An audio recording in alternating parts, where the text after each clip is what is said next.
সকল জনগণকে ঐক্যবদ্ধ হতে হবে। যেখানেই চাঁদা তুলবে, যেখানেই অন্যায় করবে সেখানেই প্রতিবাদ হবে, যেখানেই অন্যায় করবে সেখানেই মিছিল মিটিং হবে, যেখানেই অন্যায় সেখানেই প্রতিরোধ গড়ে তুলতে হবে। তাহলে এই চিরতরে বাংলাদেশ থেকে এই চাঁদাবাজি চলে যাবে। এলাকাবাসী, আমরা কি দেখতে পেলাম? আমরা দেখতে পেলাম যেই দলের লিডাররা তারা ওপেনে এরকমভাবে বলতেছে যে কেউ যদি বলে নৌকার ধানের শীষ দুই সাপের একই বিষ, এরকম যদি কেউ বলে তাহলে হাতের সামনে যা পাইবে দাও পাও কাচি পাও কুকুর দিয়া খাওয়াইয়া দিবা, জোরে বলেন নাউজুবিল্লাহ। এই লিডাররা যদি এরকম ভাবে ঘোষণা দিয়ে দেয়, লিডাররা যদি এরকম ভাবে বলে, তাহলে ওই দলের কর্মচারীরা কি অবস্থা হবে, ওই দলের পাতি নেতারগুলি কি অবস্থা হবে। তাই আমি বলবো ওই লিডারদেরকে আইনের আওতায় এনে তাদেরকে শাস্তি প্রদান করা হোক, তাদেরকে থেরাপি দেওয়া হোক, তাদেরকে রিমান্ড দেওয়া হোক। ওই দলের নেতা যদি ভালো হইতো তাহলে ওই দলের কর্মীরা এই রকম খুন খারাপি টেন্ডারবাজি করার সাহস পাইতো না।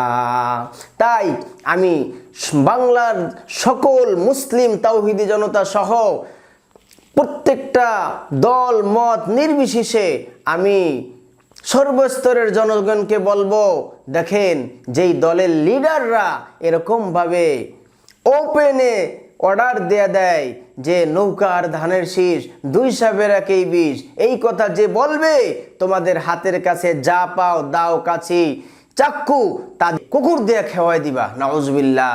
তাহলে লিডাররা যদি এরকম হয় তাহলে কর্মীরা কীরকম হবে?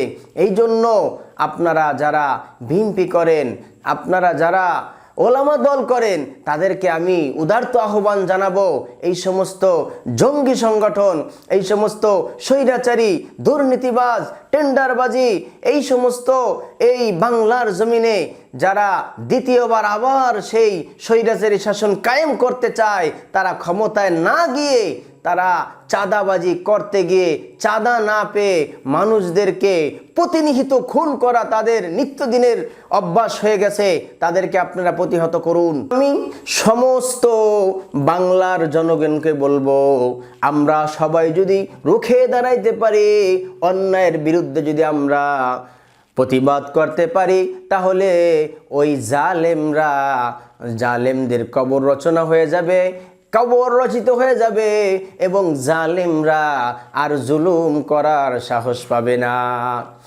এক হুন্ডাওয়ালা ভাই ড্রাইভার, সে হুন্ডা নিয়ে দাঁড়ায় রয়েছে, হঠাৎ করে একটি ট্রিপ সে পেয়েছে, সে গুলশান বনানীতে যাবে, মাত্র 80 টাকার একটা ট্রিপ পেয়েছে। সকাল থেকে বসে থেকে একটা ট্রিপ পেয়েছে, হঠাৎ করিয়া একজন চাঁদাবাজ সে এসে বলতেছে আমাকে 200 টাকা চাঁদা দে। তখন বলল, ভাই আমি কিভাবে চাঁদা দিব, আমি তো মাত্র হুন্ডা নিয়ে আসলাম আর 80 টাকার ট্রিপ পাইলাম। কয় এই জায়গাটা হইলো আমার, তুই কেন এই রোডের উপর দাঁড়াইছোস, এখন চাঁদা দিতে হবে।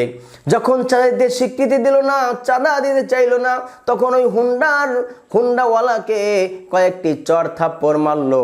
হুন্ডাওয়ালা যখন প্রতিহত করলেন, তাকে উল্টা কয়েকটা চর থাপড় ঘুষি মারলেন, লাথি মারলেন এবং বললেন যে তুই কেন আমার কাছে চাঁদা চাইতেছস, তোর চাঁদা চাওয়ার সাহস দিছে কে, তোর কেন আমি চাঁদা দিব, এই রোডটা কি তোর বাবার নাকি, এই রোডটা তো সরকারের, তুই কেন চাঁদা চাবি। এবং যারা ওকে চাঁদা দিতেছিল তাদেরকে বলল যে তোমরা কেন ওকে চাঁদা দিয়েছো, তোমরা চাঁদা দেওয়ার কারণেই ওর হাত বেড়ে গেছে, ওর পেট বেড়ে গেছে, ওর জিহ্বায় পানি এসে গেছে, তোমরাই তো একে খারাপ বানাইছো। তোমরা যদি প্রতিহত করতা তাহলে তো ওই রকম চাঁদা চাওয়ার সাহস পাইতো না। তখন ওই চাঁদা তোলনেওয়ালা এবং তার সাঙ্গ পাঙ্গ সবাই চলে গেল। তাই আসুন আমরা প্রতিহত করি, তাহলেই আমাদের সমাজ থেকে এই চাঁদাবাজি চিরতরে কবর রচিত হয়ে যাবে এই চাঁদা চাওয়ার কোনো সাহস পাবে না। এই জন্য আমাদের সকল জনগণকে ঐক্যবদ্ধ হতে হবে। যেখানেই চাঁদা তুলবে, যেখানেই অন্যায় করবে সেখানেই প্রতিবাদ হবে, যেখানেই অন্যায় করবে সেখানেই মিছিল মিটিং হবে, যেখানেই অন্যায় সেখানেই প্রতিরোধ গড়ে তুলতে হবে। তাহলে এই চিরতরে বাংলাদেশ থেকে এই চাঁদাবাজি চলে যাবে।